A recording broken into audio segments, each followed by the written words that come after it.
Welcome to another episode of The Brain Truth with me, Allison Jordan, on, guess what? The Brain Truth Radio, an iHeart radio station. And you can find us now at iHeart Radio, Amazon Music, Google Podcasts, TuneIn, Player FM, Listen Notes, and YouTube and Facebook, of course. Yay!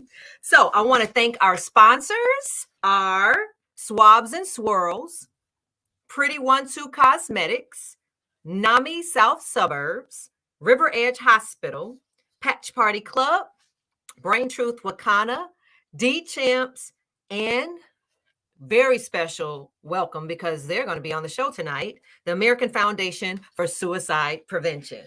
So remember, if you want to be a sponsor, because we still need sponsors, go to thebraintruth.com, or you can always hit us up with some moolah, some money at our Money Stein, the Brain Truth.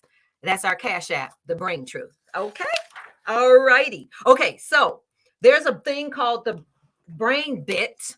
And every week we're going to do the brain bit, right? And we're going to try to make people laugh because laughter is medicine. So tonight we're going to have a brain bit by my son, Jordan Hodges. So if you guys want to send me in a brain bit to make people laugh, always send it in to the Brain Truth. Wait a minute, the Brain Truth Radio at Gmail, or go to our website, thebraintruth.com. and send us what you have. So this was Jordan's, okay? Why did the brain refuse to take a bath? You know? Huh? Because it didn't want to be brainwashed. I don't know. That was funny to me. Whatever. That was funny to me. Remember, laughter is medicine for the brain. Okay? All right. So let's get to our brain buzz. Now, on June 27th, 2020, I was admitted to a psychiatric hospital. I stayed for 19 days. The first 9 days, I'm not sure what happened. I was told I wasn't talking. I was just sleeping and not eating. The brain is very complex. Mental illness is real. So this is what happened. If you will go back and look at our debut show, I kind of went through my own personal journey of mental illness. During the pandemic, Black communities face compounding inequities. Black American families are twice as likely to have experienced economic hardships during the pandemic. Black Americans are more likely to be essential workers, more likely to face a job disruption or loss of income, and Black renters are often disproportionately more likely to be evicted. I'm one of them. I didn't get any money during the COVID, and I just recently lost my brick and mortar. These compounding inequities have been exacerbated by the ongoing pandemic of racism and police killings, along with depression and anxiety among children in and out of school, which is why we are seeing an increase in suicide, especially within the Black community. Here we have a mayor and a beauty queen, which we'll talk about. And the question I'm sure all of us are having is why? Tonight, we are going to try to answer the question why. Let's get to our brain disclaimer.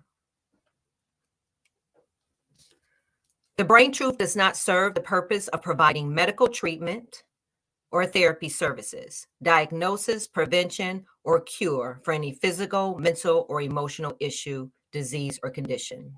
As a member of our audience, you agree that the Brain Truth does not assume liability for any physical or mental disease, condition, or issue, or any other type of loss or damage due to any information shared on our broadcast. Over the last month alone, death by suicide has been a constant theme. It's in our news, it's in all of our headlines, it's on social media, whether it was the son of a prominent actress, which we talked about last week, a beauty queen, which we're all shocked, just shocked the entire world and nation, or a small town mayor. And that's not counting the personal stories we've had of loved ones who have died by suicide. I've also experienced that. My brother-in-law took his life, and a person very close to me also took his own life. Tonight, we're going to have a real conversation about suicide and what we can do to help in its prevention. Our first guest knows the hurt of losing a loved one to suicide firsthand. She has turned her heartache into activism, starting her organization, Marcia Joné Gerald Movement, MJG Movement, named after her daughter, who died by suicide. Before we bring her on, let's watch the short clip about her story.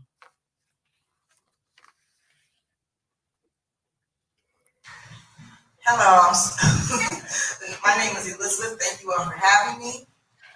The name of my organization is MJG Movement in honor of my daughter. Her name was Marcelle Gerald, known as Marcy. She was an honor roll student.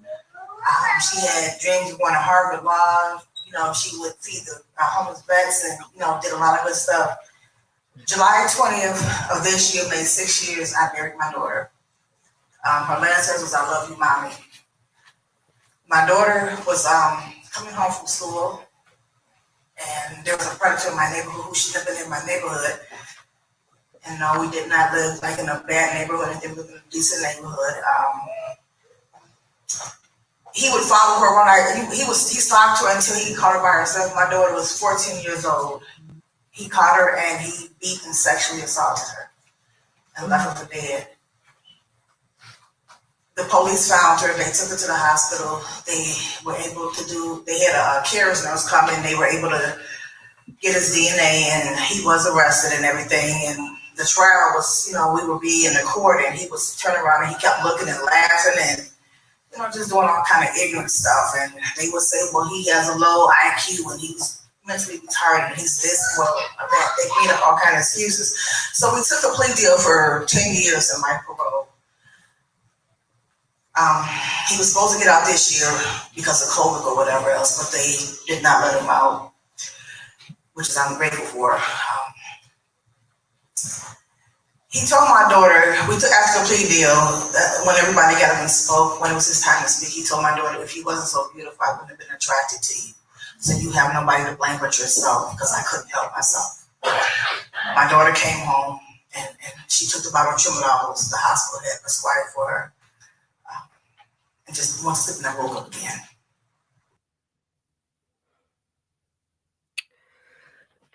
Welcome our guest, Elizabeth Gerald.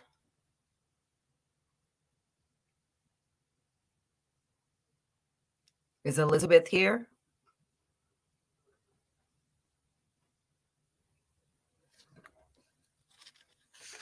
And I happen to know Elizabeth.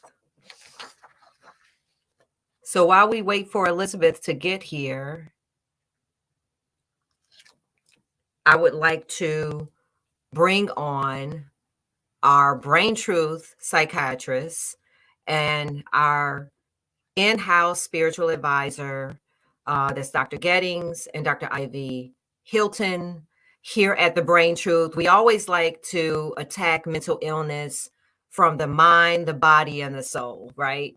So the first question that we all have is, what is happening to the brain, Dr. Gettings, when people are thinking about suicide? I know we talked the other day about the young model, and we were kind of questioning about how she jumped off that impulsive. And then I went on her TikTok and I went on her social media, and I saw a happy person, a happy, vibrant, smart girl.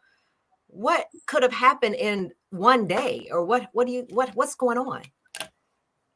Yeah, that's a great question, Allison. And unfortunately, I hear it a lot because when people do die by suicide, oftentimes their family members, loved ones are in shock. And oftentimes, when a person makes that decision, what we have to realize is that they don't necessarily want to die, but they want to end some level of perceived intolerable suffering. Mm-hmm. And we have to take into account, I think a lot of times we associate suicide with feeling sad and depression. And while about 2/3 of individuals that do die by suicide do have clinically diagnosed depression, that's not always what causes a person to die by suicide. Right. And I feel like I really didn't appreciate that and learn that until I was a psychiatrist. There are things that can happen to us in a moment that cause us to react in a way that's very impulsive. And so we have to look at poor impulse control as well. We also have to look at other factors that include intoxication. When we are intoxicated with certain substances, especially alcohol. I can remember the first time I ever saw an individual who had died by suicide in the emergency room at University of Illinois at Chicago, and we were performing CPR, and I could smell the alcohol coming out of his pores. And understanding and knowing that substances also, especially in this pandemic, play a huge factor in that poor impulse control. I know we always like to get to the neuroscience of things too. So when we go back to the brain, there are, again, different neurochemicals that play a role in inhibition and keeping us from acting on certain things when we are in certain emotional states. One of those neurotransmitters is known as GABA, G-A-B-A. And there's a lot of research that shows that people who do die by suicide have lower levels or lower functioning levels of GABA.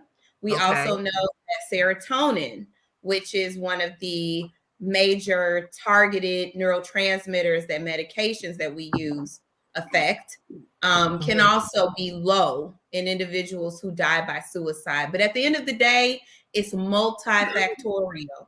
Everyone has their own story as to what leads to that moment and that decision in that moment. But when you look at people who have survived suicide attempts, oftentimes they will tell you that they're thankful to be here and that they made an impulsive decision. Right. So that's another piece that I think we really need to look at when it comes to everyone's individual story, even though you may not. It's really not about wanting to kill yourself, right? It's really about. So Dr. Ivy, what do you want to weigh in on that?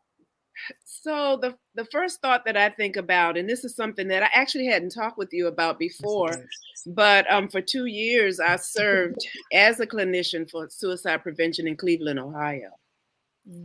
And I was a midnight shift person.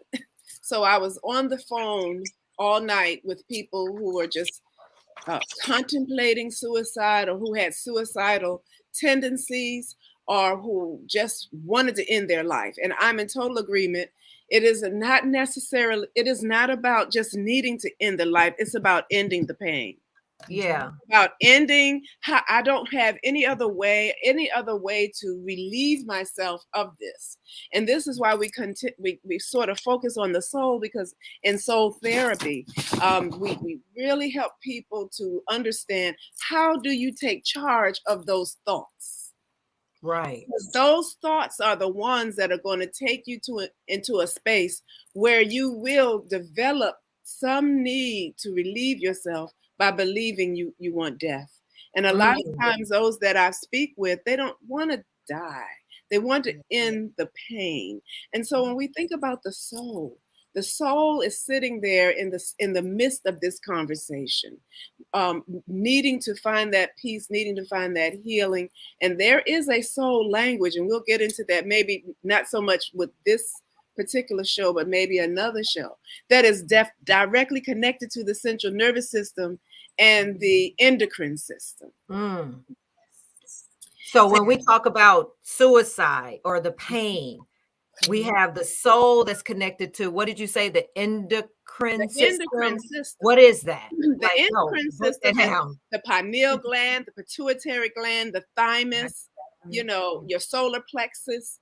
All of these I call soul language, because they tell the story of your entire life based on what is happening with your health, your mental health, and your spiritual life. And I'm not talking about religion, because the religion is really about a study of those things that are outside of ourselves. And spirituality is about exploring what is inside of ourselves. Exactly. So when we become more spiritual, we're more in touch with what the soul is trying to tell us. And unfortunately, we live in a culture, in a society where we're more focused on the outside rather Yes. than listening to what is going on in the inside. And the soul is sitting right here waiting for you to pay attention. And not just you, all of us, me included. Yeah, when I was saying earlier, when I went into the psychiatric hospital, and it was like 19 days I stayed there, right? And I was talking to the psychiatrist, and I tell this story all the time. And he was like, "Oh, so you ready to talk?"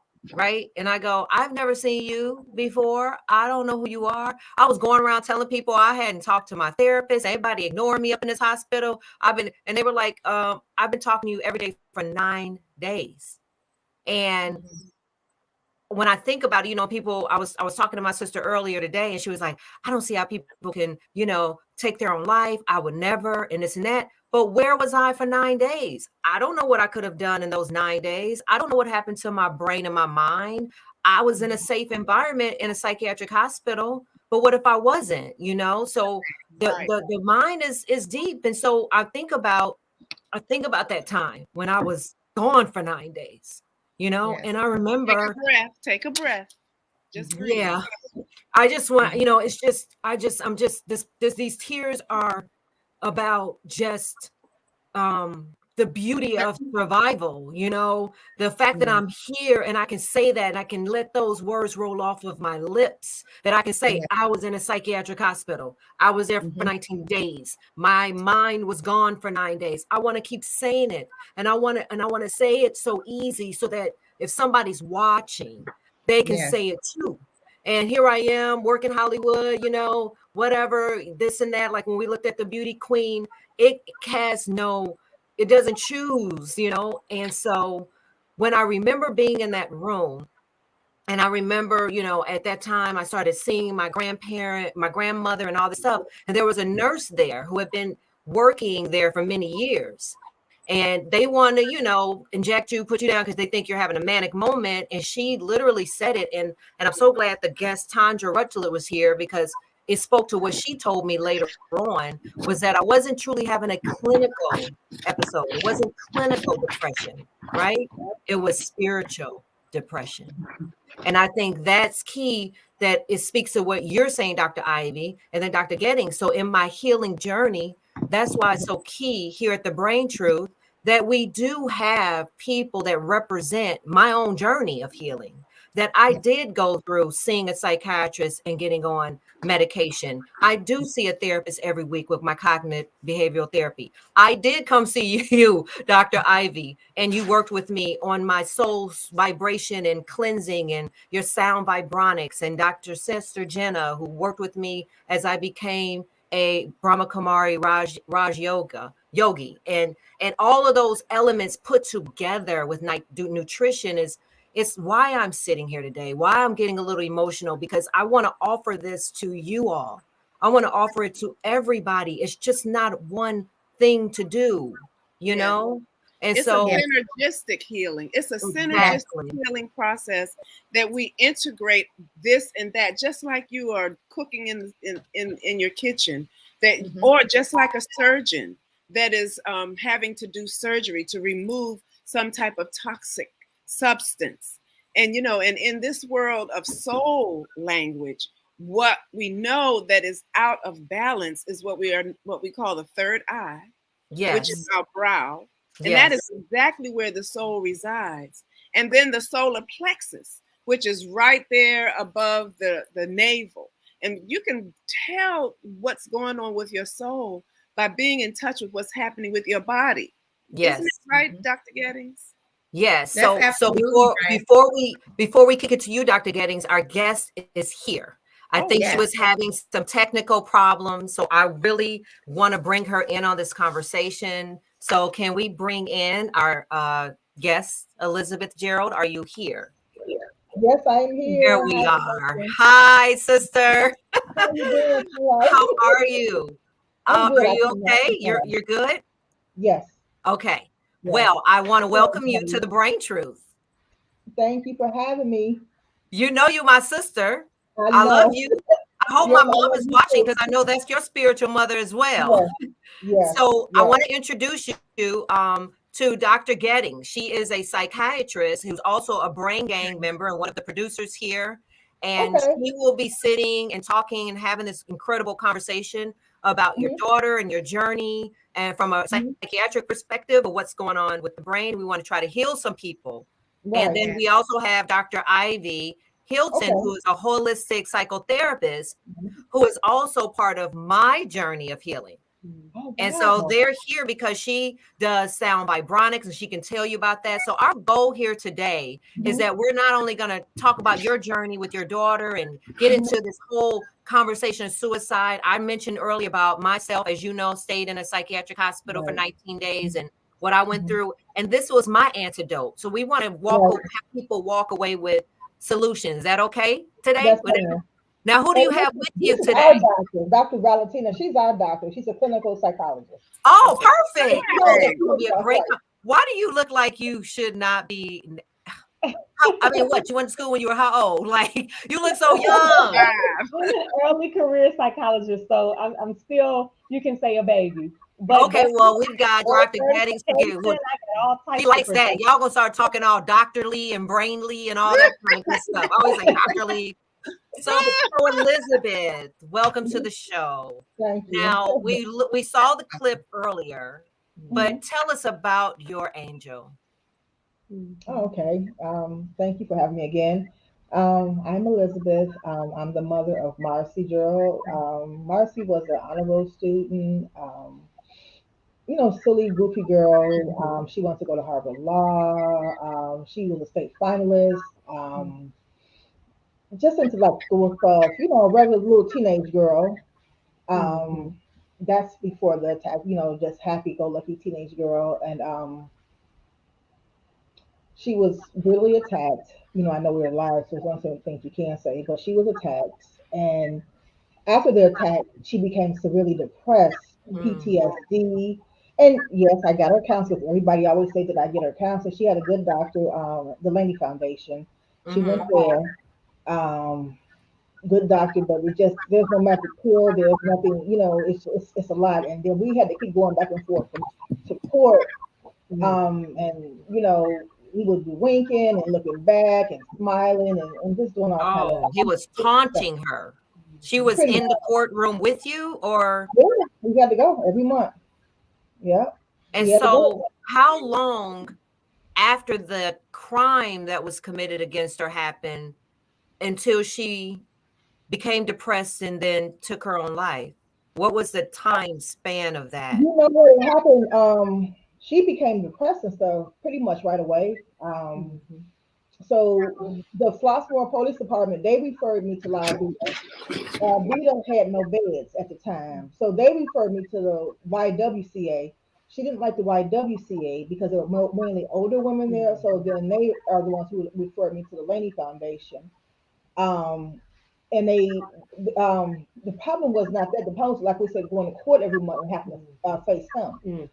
And every time we go to court and face him, it would just be, just more and more, drama, trauma towards her. So what we essentially did was just ask, because she got tired of going. So she asked, can we just ask for a plea deal? So that's what we did. I asked for a plea deal, and they gave him 10 years, and they said he'll get a life parole. And they said, don't worry about it, because if he gets out, they know he's not going to register. He never does. So he'll be right back in there. So I'm like, well, for a month, he's not going to register. But we left, and So how long? How was it, a year later, or yeah, it was a year later from the it time of was about the a year later after he was yeah, put in jail? You went back yeah, and that he forth, did it. and then it was a year later that she just Right, eventually. right. Okay, okay. hmm All this happened within a year. Yep. Um, how are you doing? I mean, how long ago was this? The attack was in 2014. She died July 20th, 2015. You go through your depression, and I was just showing Dr. Valentina some pictures before and after. Um, I went through my state of mind was, my depression, my anger, my anxiety, Mhm. everything else. And you have a choice. You either sit in the house and kind of dwell it down and just go down, down, down, or you have to get up and do something. So that's when I chose to start pushing my MJG movement organization. And And tell us even about the doing, organization. What is the organization? What's the fundamental goal and mission? well, I have MJG movement, which is my non-for-profit, and Marcy's is my LLC. And with my MJG movement, we're actually in the process of opening up safe houses, because right now we work with Mm, sexual assault victims and girls victims going through domestic violence. Suicide prevention, mental health. We do a lot of this in the Black and Brown communities. I don't even know if you're aware of this, but on 66th and Parnell, there's a building for sex offenders. Then in Roseland, he had the same guy. He's putting buildings all over Chicago for sex offenders. So we're trying to help these communities. Wait a Start minute. Is resolving. somebody building buildings for sex Oh offenders yeah, it's a so they can guy. have somewhere to live? Yeah. So Oh, he placed okay. them in his, So, yeah. okay. We need to So know about that. yeah. So, wow, that's Yep. mind blowing. So, So they're in Chicago and in Inglewood and Roseland. mhm, So we're trying to get safe houses, try to help some of these people. It's only yeah, to get them out of those communities and everything, especially with exactly. now. Well, We do that. We feed the homeless. We do, like mm, I said, suicide prevention. If they need referrals to her or one of the other doctors that we know, we do okay. that. So it's going to be If like they need support, a whole environment for mental well-being, holistic health. exactly. That's Yeah, beautiful. So I yeah, wanted to ask Dr. Gettings, I want to start bringing it over her because I heard you say that you guys were going to court and she was there. yeah. I mean, how old was she? She was 14 when it first happened. Come on 14 when it now, first Dr. happened. Yeah. Gettings, why would a 14-year-old be sitting in a courtroom with somebody who violently attacked her for what Mhm. reason? And what does that Honestly, do to a 14-year-old? I'm sorry. well, I'm just it's no, just you're what is fine. going on? I'm equally surprised. I mean, I'm not an attorney and I don't work in the court, so I'm not exactly sure what methods or policies or things could have been put in place to protect her from being Mhm. re-traumatized. But given what you've kind of explained as the background of her story, she clearly experienced a trauma and going to court on a regular basis. I don't know if she was asked to testify at that time, if she just had to be present. But that's definitely her being re-traumatized. So I'm assuming that was very challenging for her. And did you all have any advocates or anyone there that may have suggested that was not the appropriate strategy to deal with this situation? We had a couple of advocates that would come. They weren't at every court case. They came, when they had to. One thing about it, it's like I guess in the Black and Brown communities, we don't have a lot of those type of luxuries. Mhm. And one thing that I was told that if we had lived in Chicago or something, we might not even got justice because there are a lot of girls, Black and Brown girls in Chicago that get molested and raped and all this, and Mm, it's And just no one ever is brought to justice. That's yeah. absolutely correct. But I think that's really um, just a huge disservice that she had Mhm. to obviously endure that. And I'm sure that added to her stress, her depression, all of those symptoms at that time. And just like we discussed before you shared, a lot of individuals struggle with the long-term effects of complex trauma.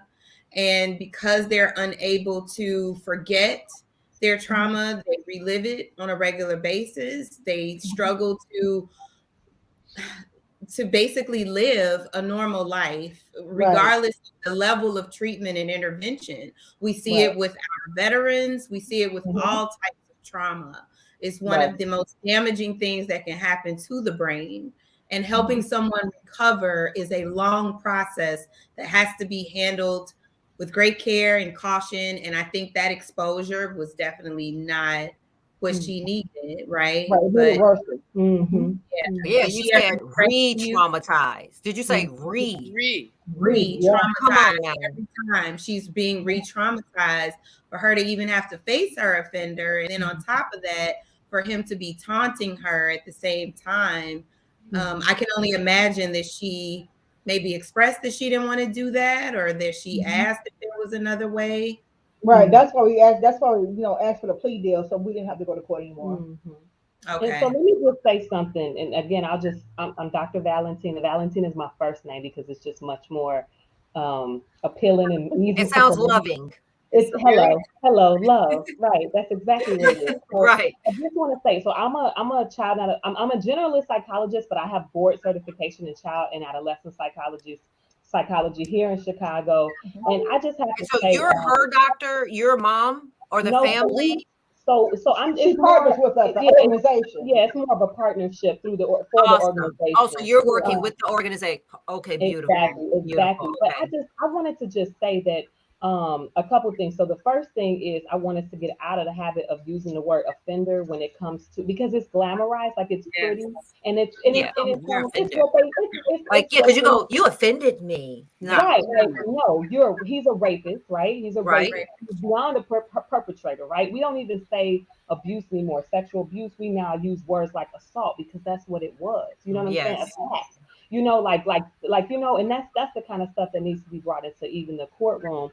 But one of the things I wanted to share was just that, it's not even an option. It's so crazy. Like, it's not even an option for you to do a video recording of the child's testimony to present to the courtroom. Like, I don't know. I sometimes I wonder if things were set up purposefully for the attackers' benefit, like for the perpetrators' benefit. Because if you I think see you about it, smiling, Dr. Ivy. You next. She right? itches over there. Yes, Yes. because seriously, Hello. like think about it. I If they mean, building luxury apartments for them, why wouldn't right in our city, with our children, and we have to get at the color, right, with the black yeah. children, our brown, like this is real. So in the end, there is like no option. It's crazy. Like, you have to be there according to the attorney, because somehow it's going to help your case, except it is super insensitive. It is super, and he was terrorizing her. I mean, Life that's what he's doing. Yeah. So no wonder she, Dr. after a Ivy, while, what you gonna say? Well, this is where I turn my hat just slightly to the left in the work that I do in restorative justice. And the fact of the matter is that our criminal and our juvenile justice systems are in desperate need of reform. When I heard that whole piece about the housing, well, somebody came up with a wonderful idea. Yeah, somebody invested in it too.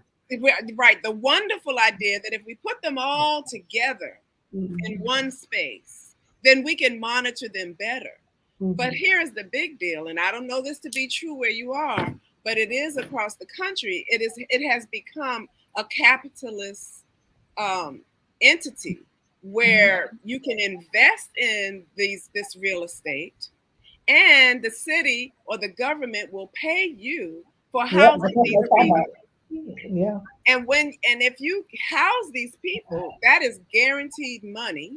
Yep. That's what I was And we're telling you. talking about millions and millions of dollars. That's what I was just telling her. Right. The state police told me. Yeah. So the other part of this, and I had a big conversation about this today around criminal and juvenile justice reform, that we as Americans believe that a lot of people, not everybody, believe that our American justice system is designed to protect us, but in fact, it is simply a part of Wall Street. Or this is a whole part too. Mhm. We're gonna do a whole nother, just because as a mother, right, Elizabeth, as a mother, how does that make you feel? I mean, here you have your daughter that went through that, and then you had to sit in the courtroom. Then you had to watch her daughter get tortured. Then you hear about what is happening, like she said, in restorative justice. Then how is your mental well-being? What are you going through? Because I can't not imagine. Especially with, when I was actually fighting with the state police, like, well, why are y'all letting this happen? And they said our hands are tied. They said it's up to the mayor, the senators, and the aldermen. And I'm like, they said I have to fight with them in order to get these buildings shut down. And I don't understand how we have a mayor, aldermen that know about this and they're not doing anything. I don't understand it. It's ridiculous. But the state police said there's nothing they can do. Yeah. Well, I think that some of what we have to do is really educate, because a lot of people don't know or believe that any of this is going on. Look at what's going on in the world right now. Global control is happening. So it's like we want to spin our wheels, but this gets back to that whole idea about soul identity.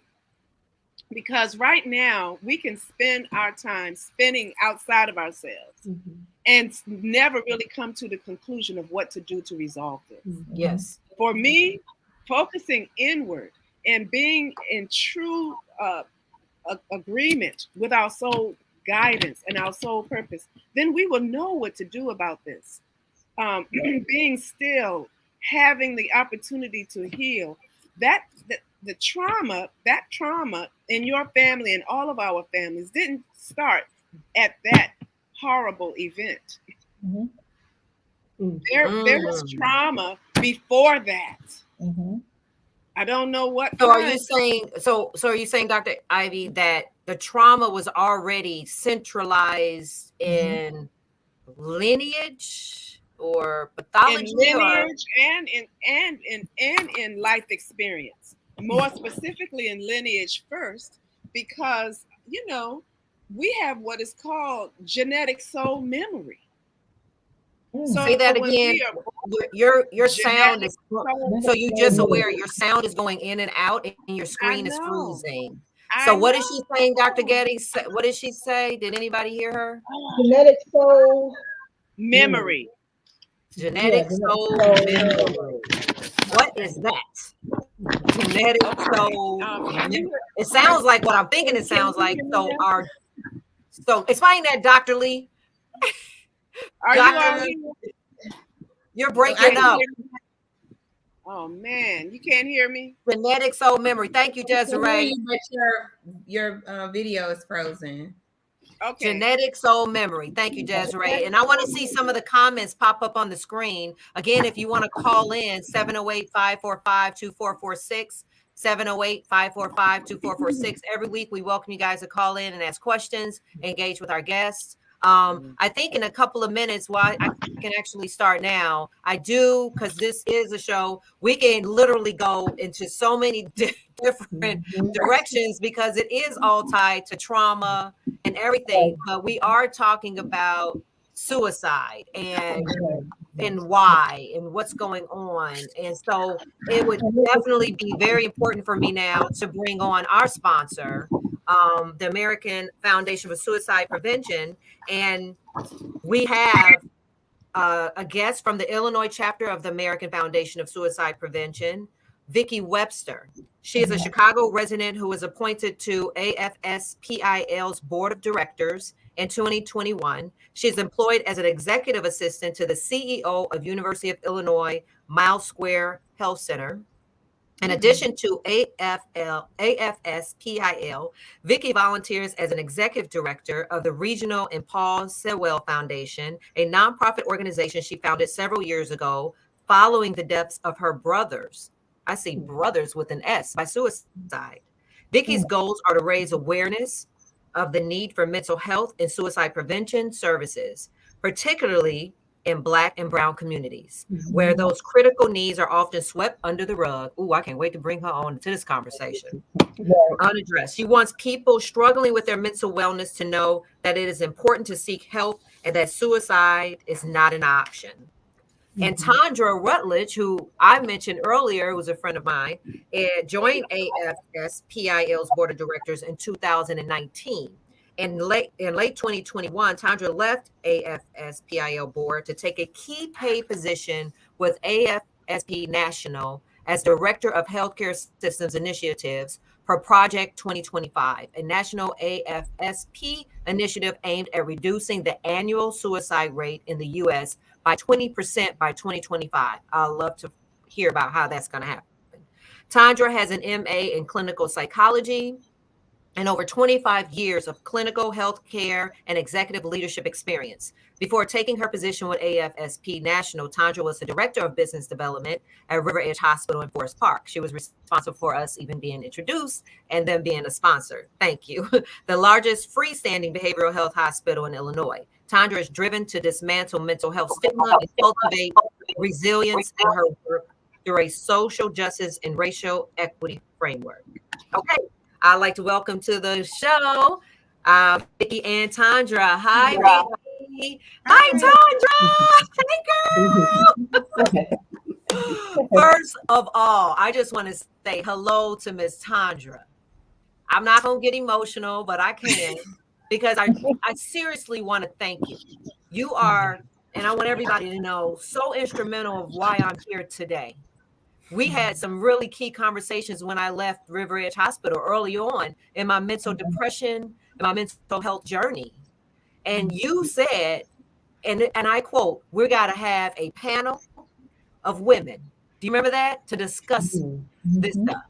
And here we are, almost, a year or two later, having this conversation. And you were the one who told me about spiritual depression versus clinical depression.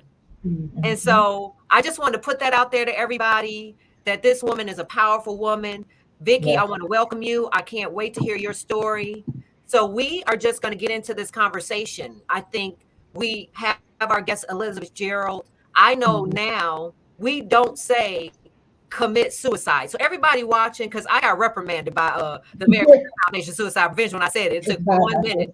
But explain to us, Vicki or Tandra first, we are not supposed to say someone commits suicide. Don't say it and tell us why.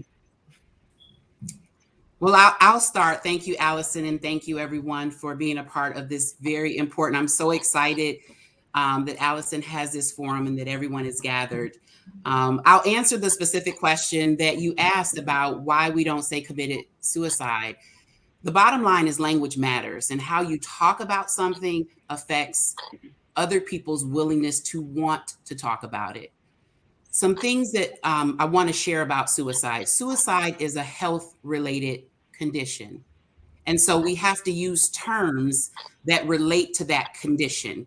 We don't say people commit heart disease or people commit cancer. We don't blame people for their condition. And suicide is a health condition that affects the brain. And so it doesn't help to talk about it using those terms committed. What helps is when we talk about it, we describe the way the person dies to get a conversation going like we're doing today. So we should not use words such as committed because it's not helpful, it's not necessary, and it also can be more stigmatizing than helpful. And what we want to do is create conversations where people feel open to talk about their mental health struggles. Amen. Thank you. Vicki. Yes. I am so sorry. Yeah, I was doing that. Take notes, y'all. I hope y'all got paper and pen. Because that was a big one for me. We say it and we know it, and then we still say it, and we got to stop. So I just want to do a whole campaign of stop saying that. Vicki, welcome to the show. I'm sorry. Can you want to tell us a little bit about your journey? I think it's so important because Elizabeth is here, who, I don't know, you've been backstage listening to her story. And I just want you to kind of speak some life and some commonality and what your story, your journey has been and what led you to doing the work that you do. Okay. And first of all, thank you for having me. I'm excited to be here. I'm always excited to tell my brother's story, and although it's pain, I always say it's pain with a purpose. So Elizabeth, my heart goes out to you. I'm very sorry for the loss of your daughter. But I commend you in the excellent work that you're doing on her behalf. Reginald and Paul Sewell Foundation derived from suicide of my first brother, Reginald. He was 22.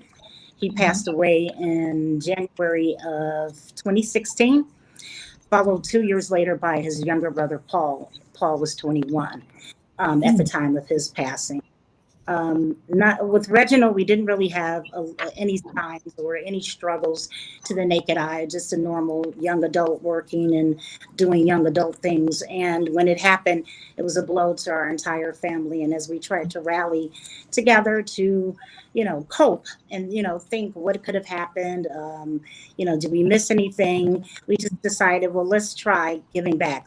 Let's try starting an organization or a foundation that could reach out to other people to let them know it starts with your mental health, getting assessment for your mental health behavior. And I say this over and over. If you have a toothache, you go to the dentist. If you have a cold, you go and see about that. So we have to let people know that it's okay, that if you're feeling off or you're not feeling yourself, that is totally acceptable. And especially in our communities where it's taboo, God's going to save you, you'll be healed. That's great. But in reality, yes, in reality, God is not judging whether your illness is a mental illness or diabetes. So, seek treatment. Fast forwarding to Paul, Paul's show, but anyone who knows me knows how close Paul and I were. He was more of a son to me. His death was devastating as we had just lost his brother. Paul had excelled in high school, went away to the service, and I guess PTSD from his brother's death and other lingering conditions, from childhood kind of just manifested into him taking his life. He would talk about it often. He was in counseling, but no one really saw it. All they saw was someone handsome, charismatic, just always out to help one another. So it was a total shock to our family. And what it did was it catapulted me into doing more, to try to be more of an advocate for our community. And not just to say just in the brown and Black communities, but we are more likely to stigmatize or to shun or kind of turn our nose up if everybody had someone in their family that may have struggled from mental illness. And then you hear them talk now, oh, that was our aunt, she was special. Or that was our uncle, but you never hear them talk about getting treated. Yes. That's what I want. And a special so, don't sleep. So Vicki, reach out. There's resources now. Vicki, I want to just go back a little bit. And I need the doctors to weigh in and everybody into this conversation because so your brother, the first brother, he took his own life. What was he going through? And here's the thing, this is what I say, we have a lot of guilt, I know, because my brother-in-law took his own life. But when somebody, this is just my thought, y'all. We can make it up. When you know of a family who has lost someone to suicide, why isn't there automatic intervention? Because it's going to happen to someone else. That is the most hurtful, hardest. I mean, our family, when my brother-in-law hung himself, we were just walking around in circles because it's just you start going what could I have done? What did I miss? What did you do? What did I see? How did it happen? And there needs to be some type of mandate. I don't know. I don't know how that happens, but when they rule it, immediately there's an intervention. I don't know. Somebody help me out. I don't know. Well, the family that just lost the individual. I mean, it's a devastation, because of different emotions. It's guilt. It's a grief that it just kind of lingers with you. And I think the only way, or one way for me and my family, is to just give back. To try to reach out to other people that have been affected, or putting on events, or sharing resources. And I try to reach the younger generation because both of my brothers were under 25, so that's huge. By doing, we were both under 25. So okay, so the one brother, he was how old? 22. When it happened, and then how long after? I always like to know, Dr. Gettings. I want you to step in here, or Dr. Ivy. Like, how long does it take for, I don't know how to try, I'm saying, because we talked earlier about the young woman jumping off the roof, the beauty queen. Mhm. And everybody, Yeah. we were looking at her Instagram and stuff, and she was looking happy 2 days earlier. Like, Yeah. don't it take a long time for you to decide, or it could it just be like No. overnight? Because how long was it, Vicki? Was it years, months, days, First weeks? brother, Huh? the first brother, After the first brother, and then the second brother, how long of a was time period? 2 years in between, and the 2 heartbreak years. during Okay. that period, Paul was advocating for the foundation. He's at every walk. So he was He's actually trying to make a difference. he's Right. speaking at seminars to talk about being a young black man with mental illness, and still trying to hide it, being strong, being in the military. Mm, So no, he was an advocate for, mental health awareness. So for okay. me, that was devastating because he probably struggled with even trying to do the advocacy work, Right. to be So, the voice. so Dr. Was Getting, he in step in counseling? and yeah. Did he ever get any counseling, any grief counseling? Did he ever Yeah. talk to any professionals? Yeah. He Just had kind of, He had okay. counseling in high school. He had 2 sessions a week. After high school, he decided to join the military. He was in counseling in the military. He was at a PTSD clinic in Rush. The therapist who saw him there called me and said she failed him. She saw him on Thursday, and she had no idea. He was gone 2 days later. He was, he was a chameleon. He could be however you wanted him to be, so that you wouldn't see the pain. So the brain is not gone, Dr. Gettings. You can literally fake and shake. And then also, because when you think about depression, you think like me, I was asleep, but you can be like But functioning like here's this. the thing: we can't just. Someone just put in the comments. We can maybe put it back up. But someone just said that suicide is not always about depression, and I feel like that's something that we really have to drive home tonight. Because when you think about suicide as a result of depression, then you automatically create this individual in your mind, what they look like, what it should look like, how they should present, the signs you think you should see. And that's not always what leads to someone dying by suicide. So there are multiple other factors that you have to take into account, even with talking about the more high profile cases or the beauty queen. We're talking about what she had on her TikTok, what she had on her Instagram. Who talked to her an hour before? Who talked to her 2 hours before? Exactly. What was she doing? What changed in her life? Did she have a trauma? A lot of people are chameleons. Social pressure. Somebody said, somebody, and the comments aren't coming on the screen, but somebody said Paul was a very happy and jovial person on the outside. Now, who's Paul? Paul's my brother. Her brother. Oh, okay. Yeah, so that's always just mind blowing. And Tandra, why is it such an increase right now in the Black community? Because I've never in the history of nothing ever seen, or are we just now talking about it, or? It's because one, we don't have help. Even going back to what Elizabeth mentioned, just and Dr. Valentina, am I saying that right?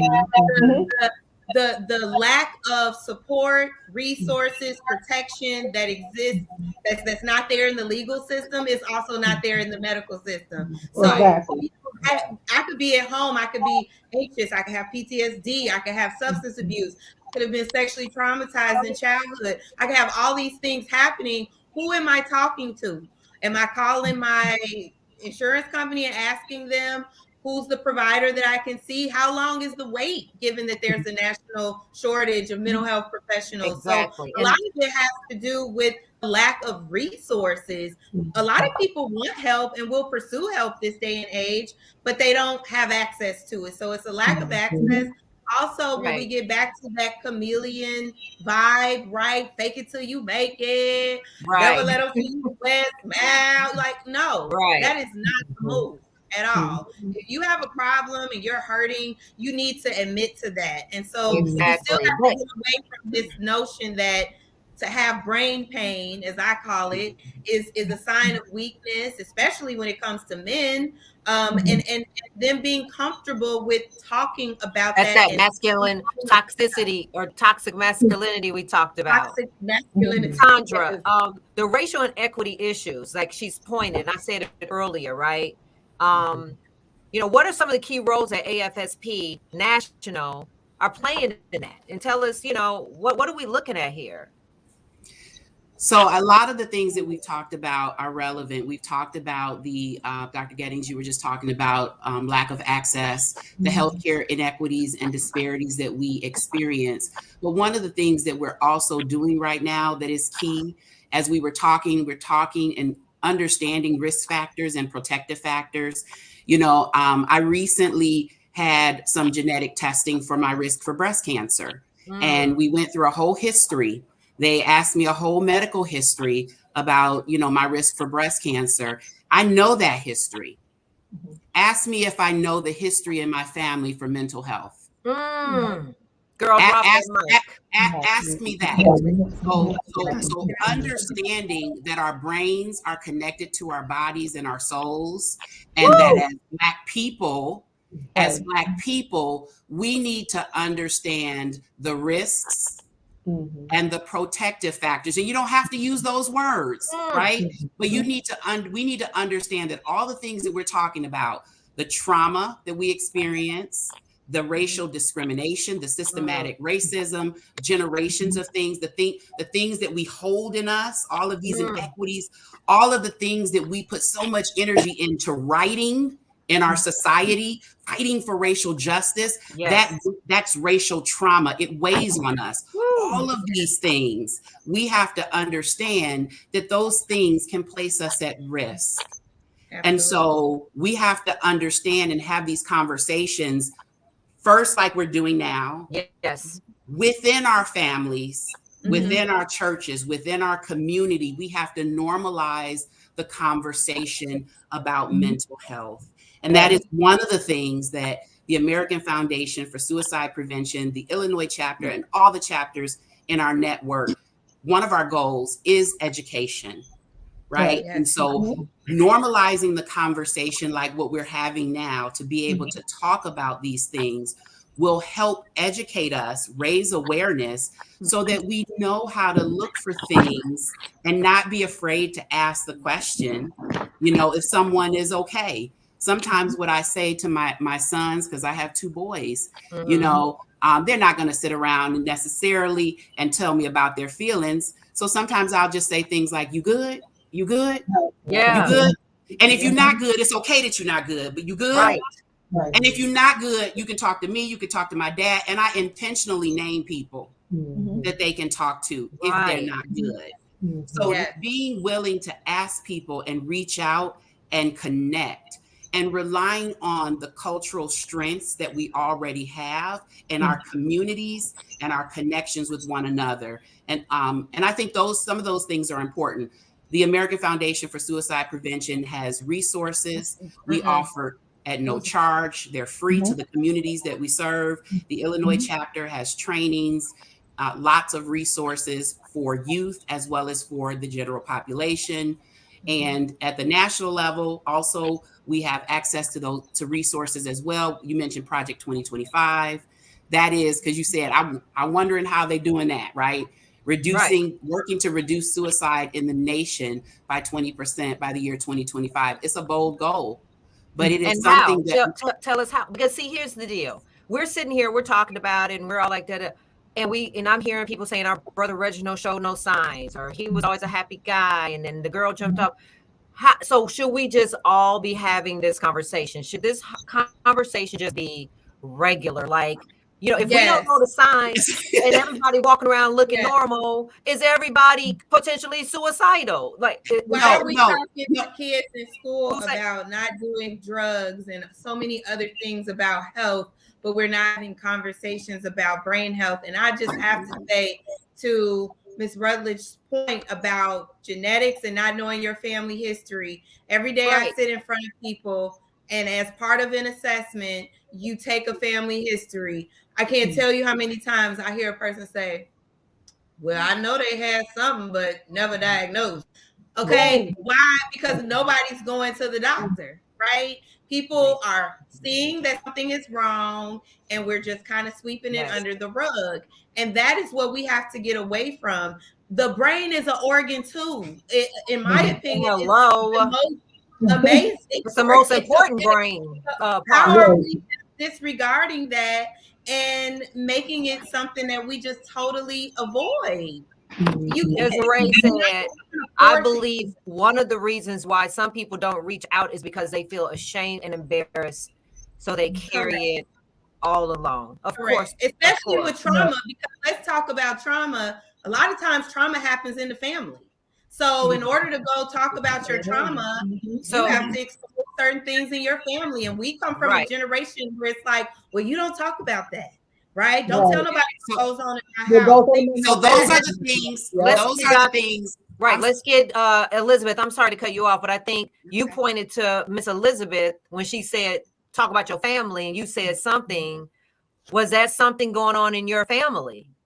I mean, was this, did you know? Or she was telling me, because we were just saying the same thing. We were talking about all the suicides that's going on now. And I had a conversation with Dr. Avari earlier, and he was telling me about childhood trauma. And well, you know yourself within Hollywood and the music, a lot of those, it's a lot of Bill Cosby's and a lot of R. Kelly's. But did you yourself experience it in your family, is what I'm saying? No. We were talking about other people, not me. Okay. But that's something that we're talking about. We should look at. Right. I mean, so are you saying that suicide then is accidental? It's new. Or is it based in the soul, Dr. Ivy? Is it something in, like you said, what did she say earlier, Desiree? It's there. It's already somewhere in the pathology or something. Yeah, suicide has always been around though. So can you all hear me? We can hear you now. Welcome back. So, I am so excited about this conversation, especially for people of color, because we have to, this gets back to that whole concept that we talked about, spirituality versus religion, meditation versus someone calling it a woo-woo spooky thing, because all of the things pretty much that help us to get in touch with our soul is in contradiction to what we believe sometimes in our religions. So that's a whole nother conversation of how do we get in touch with our soul from a spiritual place. And when I think about suicide, and I think about, in my own professional career, I have experienced 2 patients that literally did it. One that I didn't know, that I did suicide prevention in Cleveland, Ohio. I followed that person for 6 months before it actually happened. And then another one was one of my private practice patients that I was ill during the time when she was having a crisis. So I'm so happy that we have clinical and professional and ethical protocols, because that saved my life, because I did what I was supposed to do, even though that person still took her life, and she talked about it for 10 years. So now all of that really got me focused on spirituality and psycho-spiritual work, because I said this talk therapy is not working for some people, and we have to do something deeper. And so this is when I said, okay, the conversation about suicide is going on in the brain. So do we see it's the brain is an invisible part of our body, so we can't see it. It comes through our behavior.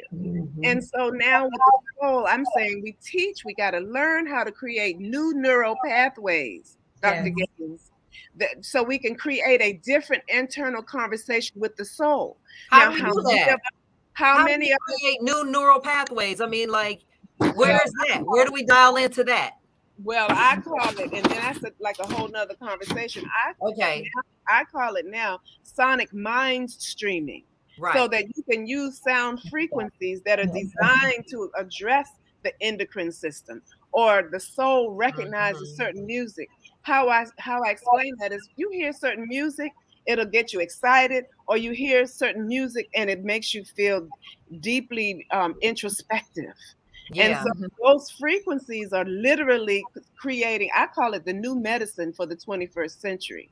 That when we embrace ourselves with certain sound frequencies, it impacts the way that we think. So if we put our thought, it's based on this science that light is faster than sound and thought is faster than light.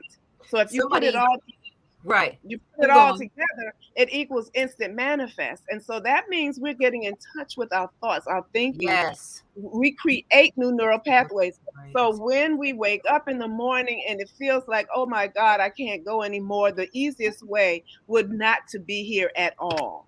Now Yes. I immediately know I need to shift that thought Mm-hmm. instantly. And, but you have to know what those thoughts are. How do I get myself out of it? Because obviously we don't know how to get out of it. And I don't know about you, but I do have days when I wake up and I think, wow, what would it be like if I just wasn't here? Wow. Yeah. And somebody, I wish the comments would stay up until I see them, because somebody has said something earlier about people laughing or saying something, making fun of the person, and then somebody else said that they saw someone. I need the comments to stay until I read them. I think it's more of not sure how people will look at you once you share that fun and happy person they see is having such thoughts of ending their life. And then somebody said they saw someone a few days before and then they took their life. And that's what we're talking about it. And I think we're saying these philosophical things and it's all great. But what, how do you I'm do just it? confused on how do I just go up to somebody who's happy? Because now we're saying it's okay not to be okay. Talk to somebody who think is depressed. Miss Elizabeth talked about watching her daughter be depressed afterwards. But now we're talking about talk to people who are happy too. Talk to everybody. Talk Can to I everybody. chime in? Everybody, because everybody's wanted not to- walking around displaying the pain that they are experiencing through Yes. their behaviors. A lot of people have perfected masking pain. A lot of people have had to do that for survival. We all had to do it on some level. So I think we just need to talk to everybody, because whatever those thoughts are, when it comes a time where you're about to make that choice, you want to make sure that you've equipped that person with tools and resources. The other piece that I just want to say, and I don't want to go too far left on talking about gun control and things of that nature, but we have to keep in mind too, access to weapons and things that will make a suicide attempt more likely to be a success. We have to also limit that as well. When we know a person is at risk, and when we look at how many people own guns but do not keep them safely, right? You look at how many people are taking their lives with firearms, that's another conversation. But there are things that we can do to help. And so I don't think we should only be talking to people who we think look like, feel like, present like they're suicidal. And here in where I am in Florida, one of the main things that the government is doing is, because we know that everyone doesn't present the same, we screen everyone. If you come into our clinic in Broward, you're going to get screened for suicide, period. Whether or not you look happy, sad, angry, whatever, you're going to get screened. So that's the approach that we have to take, because if we don't, you're going to let people slip through the cracks. People are not going to say something unless they're asked a lot of the time. And so if We have a call, not to cut. We have a call. Someone's calling in. I'm sorry. Welcome to the Brain Truth. Do you have something to say? Hi.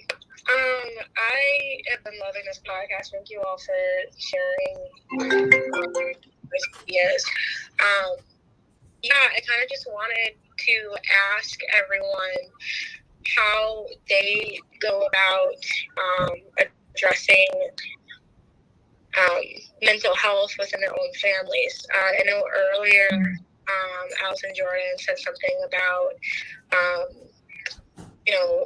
how come, and in regards to Vicki losing both of her brothers, how come there was an immediate intervention right after the death of Reggie? And I guess as a person who's lost people by suicide and has lost a family member by suicide, Okay. I can say for myself, it was just awkward because there's a huge stigma around mental health, Yes. especially in the Black community, especially around Black men, because they're supposed to be the very strongest ones. Yes. And it was just simply awkward. And then we have like religion and all these things wrapped up, in our culture that really does stifle us from talking so much, even to this day. I mean, we lost him over 6 years ago, and like there aren't, general conversations about it. Kind of tiptoe around it even. So your question is, how do we talk about our mental illness because it's a stigma that could lead to suicide? Am I understanding that? Yeah, how do we go about talking to our children or so let me have Miss Tandra. What's your name? I'm sorry. My name's Niall. I'm sorry, say it again. Niall. Oh, hi, nice to meet you. Okay, Tandra, you want to address that from your perspective, because she said a lot about stigma, and I know we have destigmatization and all that stuff you're doing, and that's going to speak to what they're doing to 2025, right? So let's go. She did, and thank you for that. And I was noticing that some of the comments also were related to that. People were talking about, how do you have the conversation? You don't want to be laughed at. You don't want to be made fun of. And that's one of the things that we are trying to do at AFSP in our work, is having the conversation. We have a signature program called Talk Saves Lives. Yeah. Talk saves lives, because it's true. Talk saves lives. We have resources on how to have the conversation. It's called #RealConvo. What do you say to someone? How do you open up that conversation? We have a campaign called Seize the Awkward, because she mentioned how awkward it is to have the conversation. Through our research, we understand some of the things that will help address the stigma in community, and in particular in Black community. So understanding the resources that are available, accessing those resources, and learning to have a conversation that is supportive and that is caring, in which you are not the expert, because the general population, we're not the expert.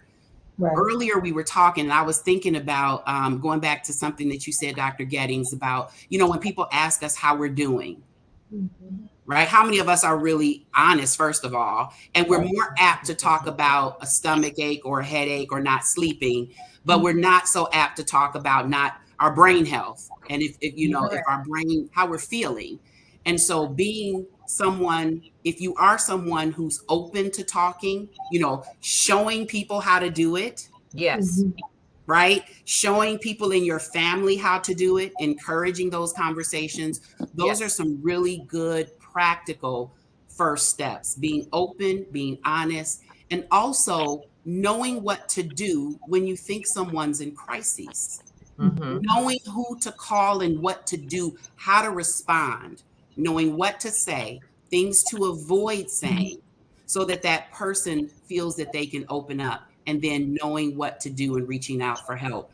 There have been many times, professionally and personally, that I have been that person for others. And I have reached out, whether it was through personal with a client or through work, or it was in my professional or personal, knowing, just like we know what to do in the case of a heart attack, in case of a stroke. That's what we need to know when someone is experiencing a mental health crisis. I'm glad you said that. I'm glad. Yeah. We have to know these things. Yeah. And just really quickly, because you asked me twice about 2025, Project 2025. Yes. And I want to highlight what Dr. Gettings said. I don't know if you all are aware of this, but Project 2025 is our bold goal of reducing the rate of suicide in this nation by 20% by the year 2025. Wow. Right. And we've identified 4 areas where we can save the most number of people in the shortest amount of time. And those 4 critical areas include the firearm owning community. So what Dr. Gettings is talking about. I'm taking notes. Right? Hold on now. Let me write this down. Okay, keep going, Mama. The fire owning community. Another area that we're focused on is the correction facility. So within corrections. Okay.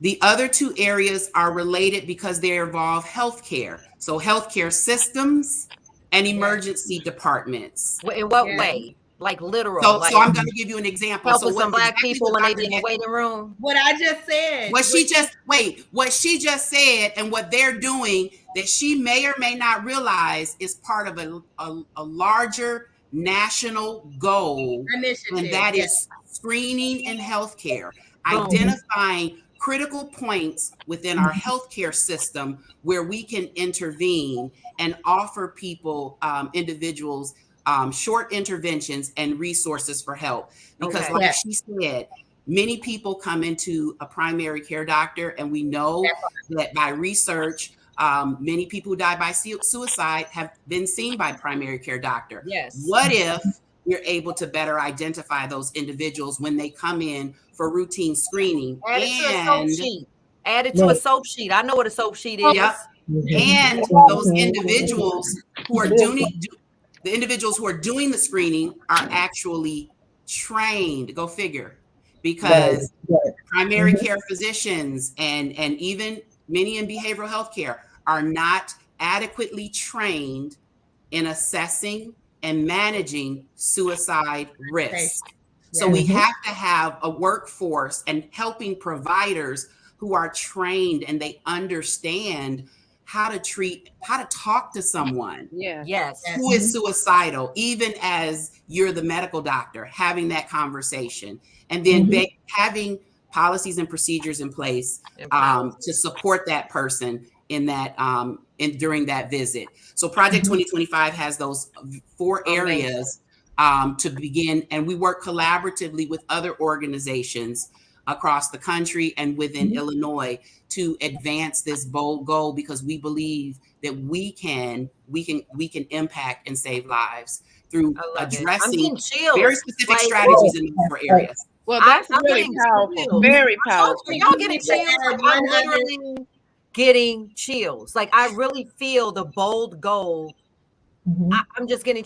I was in the emergency room. I'm gonna let you talk, Natasha, because we could go on forever and ever, but the show be going by so fast. But I wanted to say recently, I was in the emergency room with a young guy, suicide ideation. I was helping do intake, and I wanted to say, if you can put that up, Krishana, I am, because you said talk to somebody, right?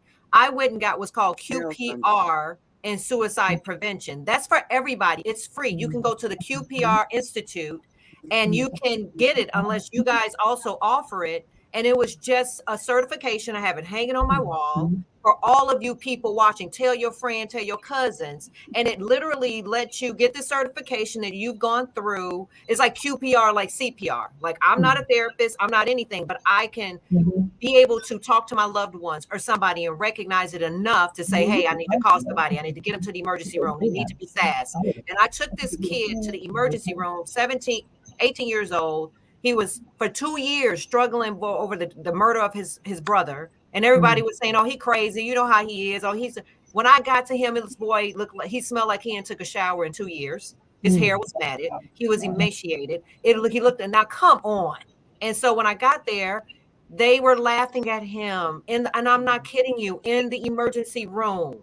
And he was saying that he was drinking with, what was that rapper, Dr. Gettings, whoever he was talking about.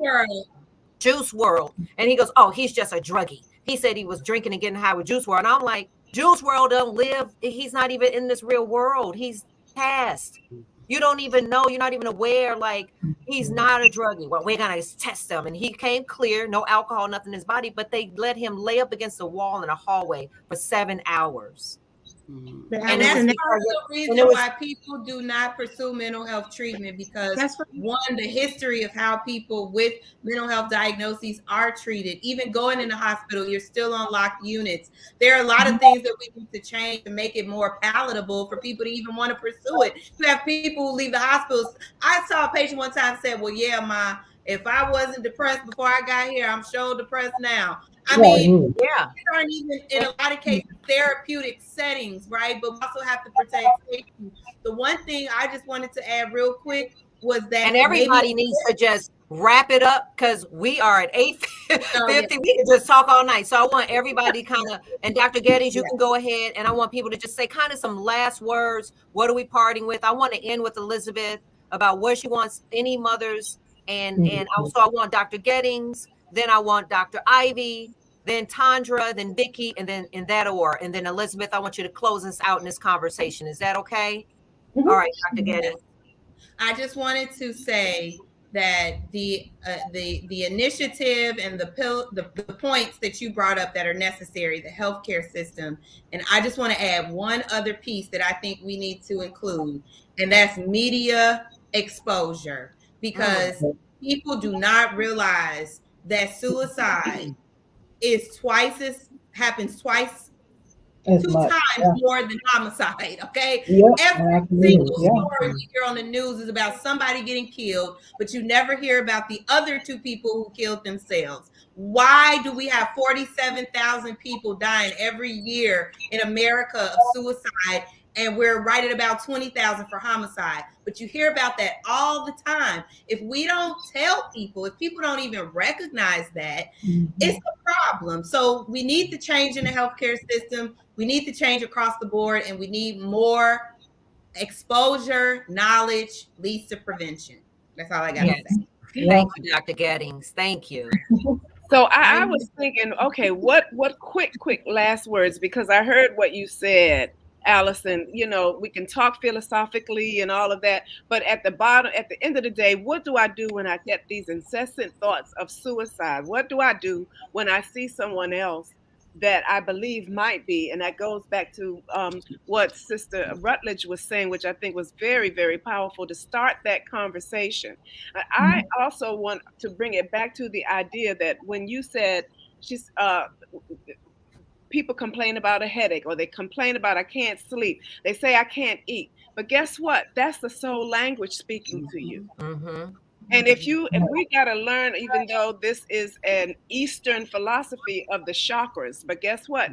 That came from an African tradition, that what our body's temple is the endocrine system in the human body. Right. And if we could learn that language, understand what does it mean when I have a headache. The whole thing about the depression and suicidal thinking is to not to try to get rid of the symptom of it, but to understand where and why is it happening. And then do that inner work to create that emotional balance. So learn about the chakra systems, learn about the impact of what the endocrine system does for the brain and for the body, and understand, I call it a soul language. Thank you, Dr. Ivy. Miss Tandra. Oh, I'm sorry. I wasn't sure. I didn't write down the order. I thought I was like, it's Vicki and then Elizabeth. I just want to, keep it very simple to those individuals who might be struggling with mental health, with thoughts of suicide. I just want to say that you are not alone. Yes. And that help is available. And to reach out. And I'm sure we're going to put the suicide lifeline number up and the crisis text number. AFSP has also resources on our website for the Black community. It's not an exhaustive list. Find you someone to talk to, whether it's a spiritual advisor, it's a counselor, it's a priest, it's a friend. Find someone to talk to, and know that you are not alone. Understand that suicide is complex. It is a health-related outcome, and that treatment can and does work. Yes. Yes. Thank you. Yes. Miss Vicki? Yes, I want to say this because I don't think I touched on it, so let me clear the air. There was an immediate intervention from my entire family after the loss of my first brother. So with Paul, the fake it till you make it, he could be, he went downstate for wrestling. Huge accomplishment, quarterback, whatever he did, he excelled, but he was still telling me, I still want to kill myself. So I don't want anyone to we had an open relationship. He could tell me anything. How do you feel today? Crisis. So I don't want anyone to get the impression that there were no resources available because immediately we went into action. Paul was able to talk to me, my sisters, other siblings, regarding his health condition. Reggie, unfortunately, kept his a secret and, decided to take his life. Also, AFSP has been instrumental for me. That was another pushing force for me to advocate. They've helped me with resources, also with just where to go to for other people who are like myself that are struggling, having lost individuals to suicide. Dr. Pacheco, whom I work with in the same facility, she's an awesome resource. So, we're talking about putting numbers down there. I would like, she's pediatrics, but I love her. She's from the Black and Brown community. She's a double whammy. So to get her information out there, she knows that's an assessment we have at UI. The behavior health part is automatic. So just grateful to be here and to be among everyone. It was a great story. I think we need to regroup because I have comments I want to talk about prison reform. Oh, we're going to do a part 3, 4, 5, 6, 7, all the way to year 2025. So we can celebrate, honey. Yes, Vicki. Thank you. Thank you. Elizabeth. First, I want to thank you, sister, for having me on here. But I would like to say, as a parent, losing a child, it doesn't matter how you lose a child. The pain is the same because they're not coming back. And I wouldn't wish this on nobody. So you do have to either turn your pain into your purpose, right, or you will dwindle down. But what I will say is watch your kids. With all this social media bullying going on, you have the TikTok and the Snapchat. There's a lot of bullying. There's a lot of predators. Zaire, in elementary and junior high and high schools, these kids are all so suicidal. I hear Zaire and her friends talking, and it's almost like they're glamorizing it or something. It's got that spiritual, like something spiritual has been released on these kids because they always talk about is dying by suicide, and it'd be over like, what's going on? And oh, my girlfriend left me, so I'm ready to go hang myself. It's something going on that is even beyond us. Maybe something spiritual has been released or something, but we have to start really watching our kids now because, like I said, the high school kids and the junior high kids, that's all they talk about is dying by suicide, hanging themselves. And I mean, I hear it all the time now. And when they see people on TV doing it, and it's like, they're not being shamed right now because of the celebrities. It's really making it like, well, I can do it. So, watch your kids, love your kids, because when they're not here, there's no coming back. Thank you. Do you want to say something, doctor, as well? Yeah. And that I did like this when Vicki was talking because she was referencing me. She gave the full last name to Pacheco. That's why I say Dr. Valentina. And so thank you, Vicki. Yeah, it's really this is tough, right? I think in the end, that's exactly what's I think at the root of all health related concerns is spiritual welfare. I mean, I really think that it's a spiritual issue that has an impact on physical health, emotional health, social health, relational health, financial health. And so in the end, I'm with you. Like, I think that something is going on. Oftentimes with this situation, teens get a lot of attention, like not that the person who's gone is getting attention, but the people who are left see the glamour. They see everybody mourning and coming together and talking about them and posters and, posts. And so in the end, it's true. When you see people that you look up to now in the media, like they're talking about it, there's less stigma, but on some level, that sometimes makes people like, it's like it gives them not permission, but almost like another way of doing it, like cutting. You find out your friend cuts, and now all of a sudden you hit this knowledge of evil, right? That the whole knowledge of good and evil, like we weren't supposed to have the knowledge of evil because in the end, it expands your understand your ability to now know that that's an option. So yeah, I think so you're saying that when people actually talk about these things, it's planting something in the mind that there's another thing to get involved with or do, or we're almost subliminal injection or something. Right, like not on a professional level, but I mean, like it's like when friends are exposing you to one thing that they're doing to like deal with stress, right? To manage Mhm. stress, it becomes an option for something that you might do, right? That you might consider, because usually a child is innocent. I mean, they Right. have no concept of cutting and suicide, and I get what you're saying. you see what Okay. I'm saying? So I don't Yeah. mean not to talk about it. I just mean like we got to be really careful and purposeful. I mean, even what we was talking about with Tandra and Dr. Gettings, you know, they was discussing, you know, the benefits of talking it out in our systems. But it's something like Right. a lot of people, we aren't, not we like as in me, because I got it, but you know, a lot of my colleagues, they're not educated like at our systems. They're afraid to bring up and deal with, like they're afraid to ask a simple question about suicide because they think that somehow that means that now they're going to have to hospitalize people, when really it's enough to just hear that what you're feeling is understandable, that anybody in your Yes. situation, right? Even what I think Dr. Ivy said something about, sometimes you just you feel like you'd be better off dead. That don't mean that you're going to kill yourself. It just, right, there's a difference between an intended plan Right. and like a just thought that, man, like this is tough. You know, Yeah. so that kind of stuff needs to be spoken out so it could be destigmatized in the end.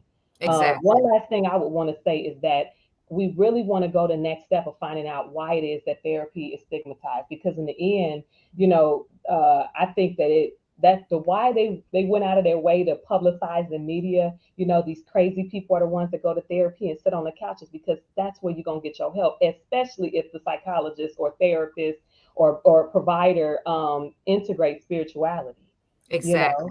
you And know. that's what we do here at the Brain Truth, honey. And we want to be at the table with Miss Tandra on this bold gold stuff, Hmm. because we're doing some really bold stuff here. Yeah. So I Mhm. just want to thank you guys. We definitely have to have a part 2 and part 3, because we could just keep going. Like, it Mhm. 2 hours on the Brain Truth just is never enough time. But I do want to thank you guys so much for being here. Elizabeth, thank you for sharing your Yeah. story and the Thank you work for that you're having doing. If we me. want to find out more about Elizabeth and her organization, I think we have that information. Elizabeth Gerald, MJG Movement. Here is her Facebook and Instagram picture.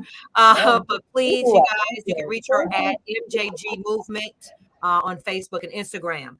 If you want to find out more about AFSLPIL, the American Foundation for Suicide Prevention, are you in a crisis? Here are the numbers. You can always Google them at www.afsp.org/chapter Illinois. And here's the number 800-273-8255, or text talk to 741-741. These will also be on our website at thebraintruth.com. That is where you can click on the American Foundation for Suicide Prevention logo and link directly to them. So I just want to thank my guests one more time for being here. This was like an incredible conversation, and I'm so happy that we talked about the totality of mental illness and mental wellness. And I've said it so many times, and I'm glad that Dr. Ivy mentioned the endocrine and the soul healing. And we talked about all of the things with the brain and all the work that we're doing and all the stuff they're doing with this bold goal movement for 2025, because my own journey included spiritual. I have a spiritual advisor. I have, Dr. Ivy, you helped me with the sound bronx, and it works. And we want to get into that. You can find that out on thebraintruth.com. I had a psychiatrist. So Dr. Gettings represents psychiatric help. That's medication management. There's nothing wrong with being on medicine. I was on medication. I also had therapy, cognitive behavioral therapy. I also had people praying over me. I had to change my diet. And today, I'm able to say that you need the totality of the soul and the mental and the medicine and the therapy. And I'm not ashamed to tell you that I'm a person living with mental illness. I'm a person that's been diagnosed with depression, anxiety, social anxiety, and PTSD. And so I just want you to say right now, look at your family, look around at the people that you love and the people in your life. And just don't be afraid to say, are you okay? And if they're smiling, still say, like we said, are you okay? If they're depressed, are you okay? Are we okay? We're not okay. We went through a pandemic. We have seen, George Floyd get murdered by the police. We are getting evicted. I was in eviction court the other day, and they legally evicted me out of my own business. And I saw hundreds of people getting evicted. No one cares. They don't have any money. We're in a pandemic. We're not okay, everybody. We're just not okay. It's okay that we're not okay. But if we get in touch with our soul, and if we get in touch with the resources that we let you know and share this information, then we collectively can get to a place where saying I'm pregnant or I have a headache or I'm mentally ill can just be included in that simple, easy narrative. So before I go, I want to talk about next week. And we're going to come back with this conversation later, but next week's show, it's going to be exciting. We are having something called the Bitty Brain Gang. So we have the Brain Gang, but now we have the Bitty Brain Gang. We've got some incredible young people, and it's in honor of National Women's Physicians Day and Black History Month, everybody. The Bitty Brain Gang takes over the Brain Truth. They're going to be interviewing 3 prominent women physicians. So please tune in next week here on thebraintruth.com at 7:30 p.m. Central Standard and watch our little geniuses and Claire and all these incredible people that are going to be on here interviewing, because guess what? We need to have our young people in the seat doing the work that we're doing. Okay. So before we go, I kind of want to end every show because, as everybody knows, I am a yogi. Part of my journey has been that I had to do a lot of soul work. I had to go into deep meditation. I had to understand my divine connection to the source in my healing journey. That is why I was able, and I'm not saying this for everybody, this is only my personal journey. I want to put that disclaimer, is that through the work that I did with my spiritual advisor and teacher, Dr. Sister Jenna, Dr. Ivy Hilton, everybody in my circle, I was able to do a little work. So I just want to spend a little moment with you, just in a little bit of solitude, and we're going to just go within, and we're going to deeply take a deep breath.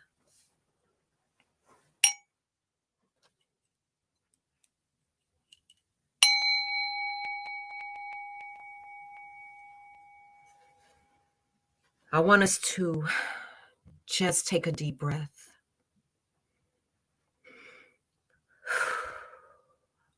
And remind yourself, I am a peaceful soul. I am a pure soul. I am capable. I desire to heal. And the power is right here within me. I'm open to being authentic. I am open to letting go of ego,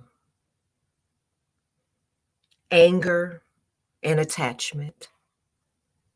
I am open to healing. I am okay.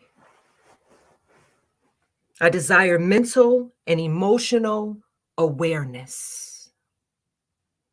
I desire clarity, calm, and pure mindfulness. I am love. I am love. See you next week, everybody. Be safe, be well.